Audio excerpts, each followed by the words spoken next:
бүгүнкү чыгарылышта 9 жашар кызды групповой зордуктап жүргөн ит акмактардын жүздөрүн толук кандуу ачып бермекчибиз.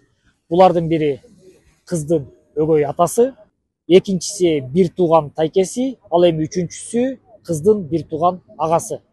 Бул үчөөнүн арасынан бирөөсүнө кылмыш иши козголуп, ал азыркы учурда темир тор артында 15 жылга эркинен ажыратылган.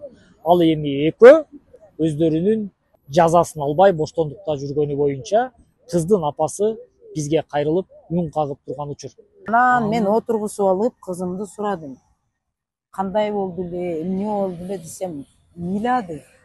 Мындай деди, мен урду, чачман кармады, мама стенканы сүстүрдү деди. Мындай тур, мындай жат деп айтты деди. Мындай кыл, тигиндей кыл деп аябай кыйнады деди. 9 жашар кызды. 9 жашар кызымды ошондой кылып кыйноого салыптыр. 9 жашар деп аталып жаткан жана кызына келип жолугуп турабыз.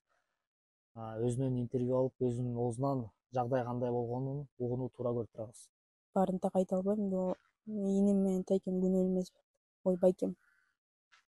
Ошол өзүмдүн бир тууган иним жана балам дагы бар депчи. Ал боюнча Күйөөсүн чыгара албай эси болуп отур. кызыңыздын жашы 9 болгон. 9'та просто денеси аныкы меникинен 2 эсе крупный да, кысымчы, действительно крупный.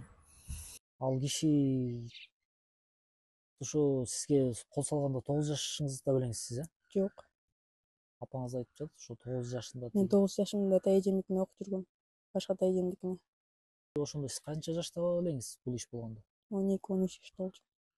Убагында алакта болуп чыккан эжеке бир жыл Отурган эмес. бир жылга жанагы условный болуп хулиганство менен условный алып чыккан адам. Мага айтпайт белең деп, бирок баарын билген. Айтканда толтура. Негизи ушул нерсени билип турган бал. Ооба, Ушундай иштерди берки өгөй атаңыз кылып аткан. билген баарын.